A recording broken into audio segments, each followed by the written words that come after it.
Most conspiracy theories, especially the crazier ones, are meant to discredit the real ones. What's something you know to be 100% true that everyone else dismisses as a conspiracy theory? The art world is largely built around money laundering and tax evasion.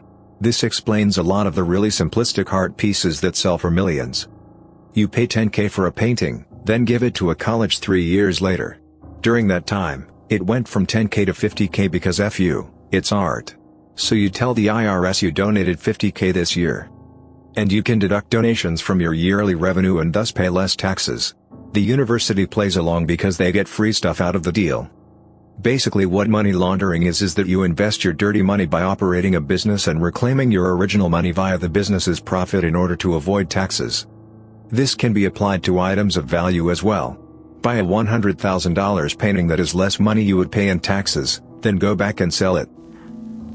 K-pop was created by the South Korean government under suggestion from the IMF as an extra exportable industry to fix its balance of payments.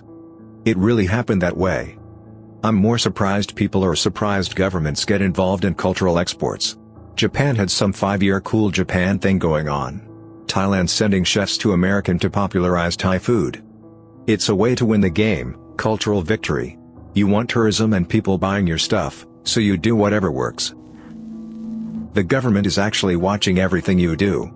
Now that doesn't mean there is some dude sitting at a computer looking over your internet history. But the government does have tons of information about you on a server somewhere. The paradox is that a lot of people in the government don't know they have it, and the rest don't know what to even do with it. Not everyone dismisses it, but the US government is still experimenting on its own citizens without their actual consent, but their implied consent. Fun fact, they legally can do this to anybody in the military, and did so to a group of Marines testing gas masks against mustard gas or some other chemical weapon under the guise of preparing for Iraqi chemical weapons. Now on the surface this doesn't seem so bad, it makes sense. However, the guys suffered varying degrees of damage, and the doctors who treated them were, according to a few whistleblowers, ordered to remain silent, mostly due to the fact the doctors noticed that the injuries were not those of mustard gas, but a different chemical weapon. This happened in 2002 or 2003 I think, and a handful of the men died, with many more passing away a year or two later. I wish I currently had the source I got this from, but it's long since disappeared. Michael Jordan's first retirement was an unofficial suspension for betting on basketball. Not to forget the other part of the theory, that James Jordan was murdered due to his son's gambling debts. Not saying I necessarily believe it, but there's that part as well. Some agencies can turn on the microphone and relay the audio of most phones, even when you turn them off. Assuming you cannot remove the battery.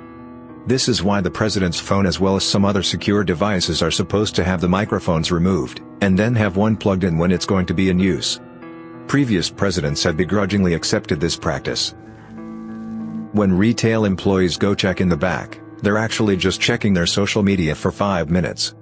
If I tell you that we are out but you insist that I go check, I'll take a glance around and then stand around for a while, because hey, I know we're out.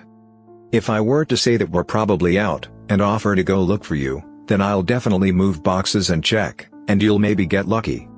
Comes down to when we get shipments, how often something's requested, and how friendly you are about it. Flood insurance rates are a cycle to churn properties for big banks. We're in the very beginning of the bank accumulating property phase now. It goes like this. Flood insurance is cheap. Waterfront, flood zone, property values go up. Current stage of the cycle, flood insurance rates start to creep up. They're currently going up 25% a year until they reach their true rate.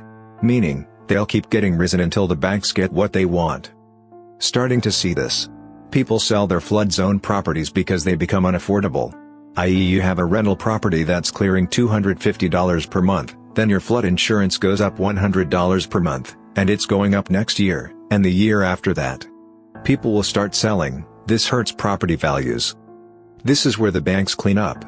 Property prices drop so low that people can't afford to sell, so they have to short sell or sell for a loss. If they can sell at all, otherwise the bank forecloses. The bottom falls out of the market and prices plummet because insurance rates are too high. The banks accumulate thousands and thousands of these undervalued properties. Now, the banks have to sell these things. If only there was a way to sell these properties. Oh yeah, let's reduce flood insurance rates and give the market a boost. This is where the cycle repeats. A couple things to note: the big giant million-dollar homes aren't really affected by this. The owners are usually wealthy enough to afford the flood insurance rates, or own the house outright and don't need to carry insurance. The banks and the government are basically the same entity in this circumstance. A lot of houses in flood zones are huge neighborhoods that just happen to be low-lying, and can be miles away from waterfront. So, poor neighborhoods get hit the hardest by this. There's a cabal of very wealthy and influential psychopaths who control a good chunk of world politics. New members are introduced to, or encouraged by their own peers to partake in, pedophilia. They end up doing that not just because they may be bored with their lives or enjoy hurting children, but also because this team-building exercise in the guise of underage sex parties allows their friends to get compromising material on them. It is an initiation ritual aimed at building trust between everybody involved.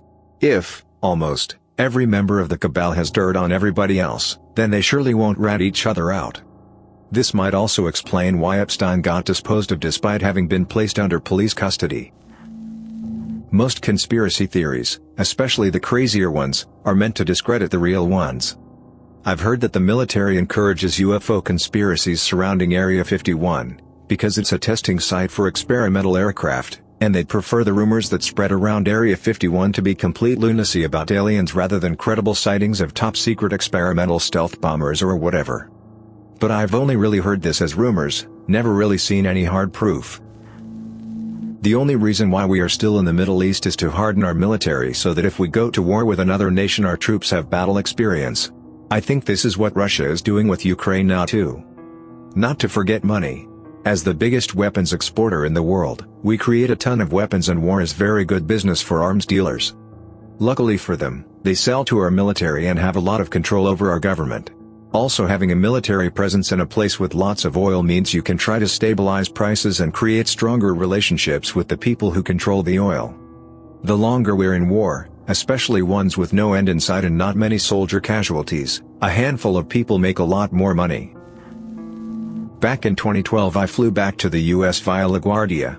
As we started our descent, my husband, then my boyfriend, told me to look out the window. Loud as all hell, all I could say was "Holly hell, there's a drone next to us."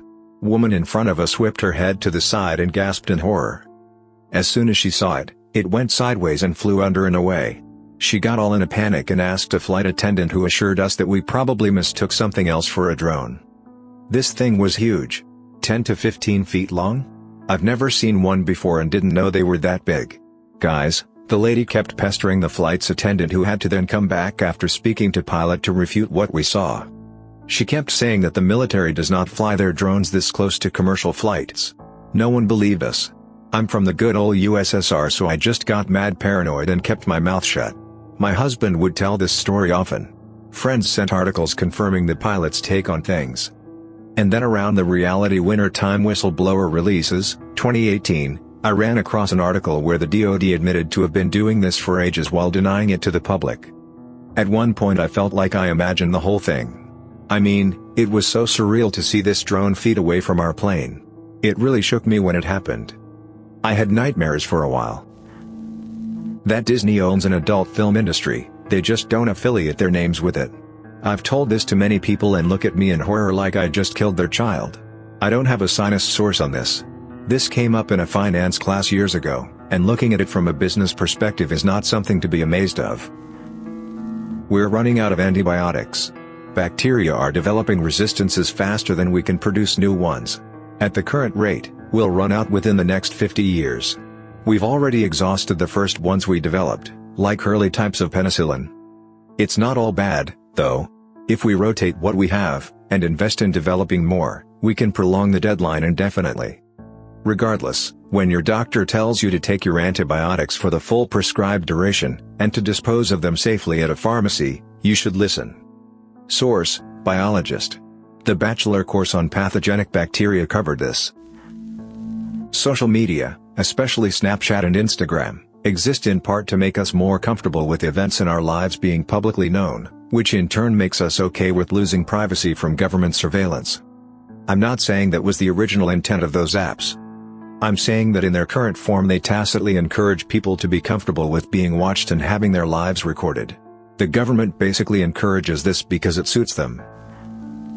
We'll go extinct before we can ever colonize other planets. In one of Vonnegut's books, pretty sure it was Hocus Pocus, he posits that the true point of humanity's existence is to create a strain of bacteria robust enough to survive being jettisoned into space. And survive long enough to make it to a habitable planet and begin life again. Democracy is dead.